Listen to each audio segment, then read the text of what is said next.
Good morning po sa inyong lahat mga kabayan ko dito sa Qatar. Kumusta naman po kayo yung Ramadan ninyo? Okay ba kayo? Ako hindi okay. Kasi masakit yung opera ko talaga. Mahirap talaga na may opera ka tapos hataw ka sa trabaho. Pero tiis-tiis lang. Laban lang kahit walang kaaway. So alam ba ninyo kung buhay pang papa ko? Hindi ako ganito. Kasi ayaw ni papa na mahirapan ako sa trabaho. Pero buhat nawala siya, wala na rin yung mama ko at saka papa ko. Talaga sinakripisyo ko yung buhay ko para may makaipon ako.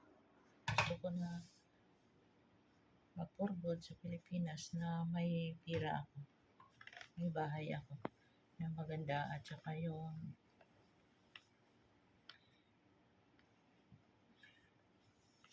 gusto ko na upo-upo na lang sa Pilipinas para mag-forward na. Ayaw ko na yung iba na forward sa OFW pagkatapos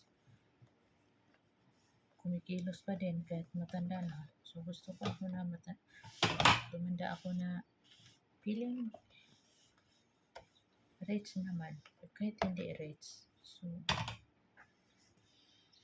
hirap talaga na yung trabaho na domestic helper. Talagang mahirap sa domestic helper. Pero notice na lang ako kasi may sasakyan din ako binabayaran. So paano naman kung hindi ko mag-face?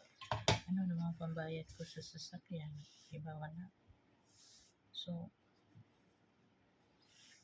kahit napagod kasamang luha, minsan naka-smile pero hindi lang alam sa iba na yung smile ko parang mas masayahin tingnan pero sa loob talaga sobrang bigat.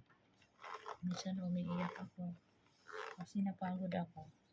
Tapos masakit pa yung opera ko. Ang hirap talaga pag wala ka ng updo. Tinanggal kasi yung updo ko. Ang hirap kasi. Madali akong mapagod sa trabaho. Kasi kulang na sa organ ko. Ang hirap talaga. So dasal ko na lang kay Tito na maging okay ang lahat. Sana po kayo mga kabayan ko, huwag kayong kumakain ng daming oil. Yung ko sa pato sa abdo, yung malakas kumain ng pat. So huwag kayong kakain ng dami ng pat at saka yung maalat sobra. Buti pa kung i-try ninyo kumakain kayo ng gulay na fresco kaysa kumakain kayo ng hindi maganda na pagkain. Kayo din ang magtiis sa sakit. Kayo din ang mahirapan sa sakit.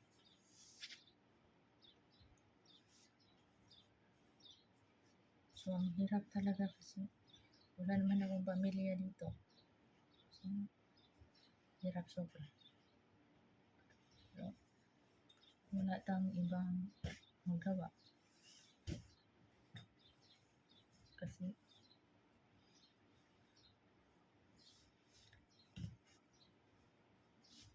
hindi naman tayo dito pwede makaupo kasi hindi naman tayo may-ari sa bahay.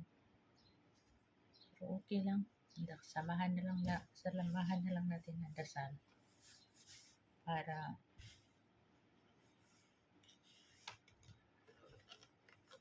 i-bless ni God.